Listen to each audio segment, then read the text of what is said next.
Hello everyone. Now let's we start Akbar literature, music and painting. So first topic is here literature.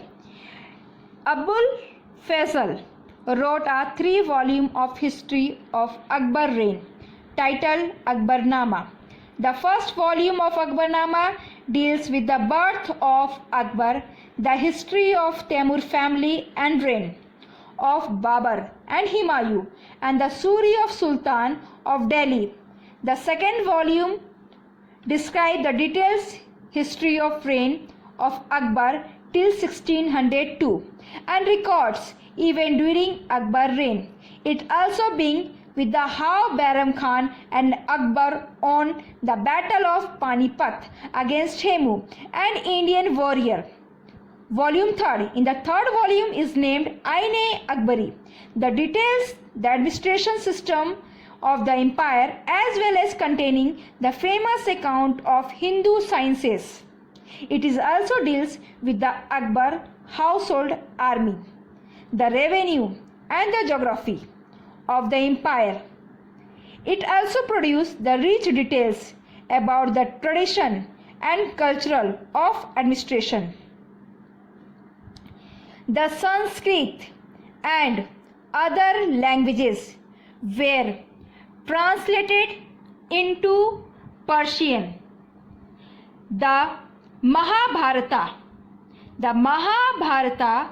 and the Ramayana were translated by several Muslim scholars.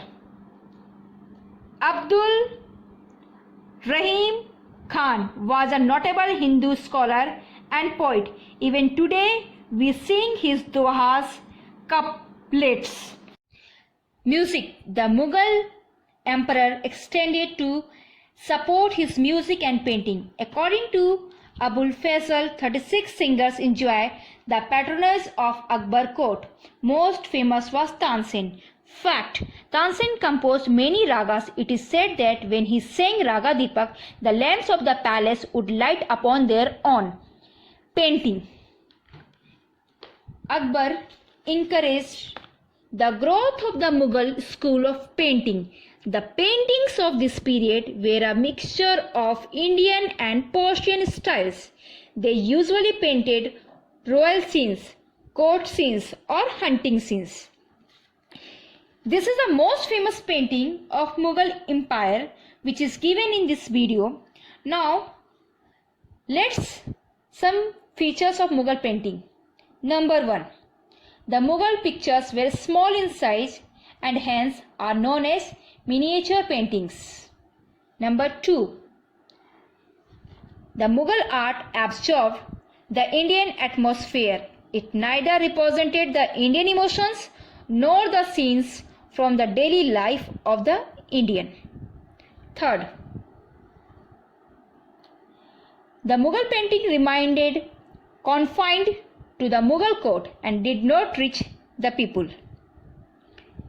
Fourth one, apart from Persian's book of fabulous themes from Mahabharata, Ramayana were also selected. Painting were based upon close observation of nature. Next, inspired by their painting, the Mughal court and the provincial officers started the artist trained in the Mughal technique of painting.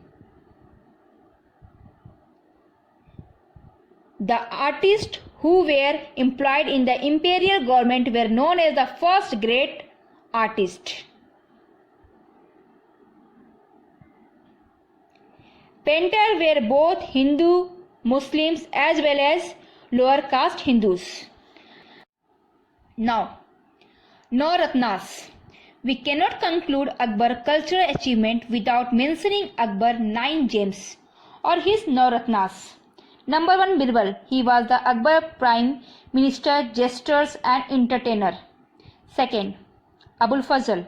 He was a chief advisor and author of Akbarnama and Aine Akbari. Third, Tansen. He was a court musician.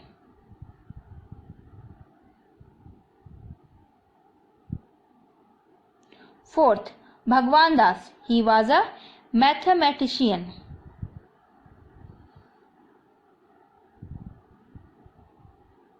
Fifth, Abdul Rahim Khane Khana. He was a poet. In bracket, Dohe. Sixth, Todarmal. He was the Akbar's finance minister. Seventh, Raja Man Singh. He was the prince of Amber and a trusted general in Akbar's army. 8. Mullah Do Pyaza. He was one of Akbar's advisor. 9. Hakim Hukam. He was Akbar's advisor. And you know how to learn the trick? This is the trick to remember the name of 9 gems. Baat, Baat Pe, MDH. Okay.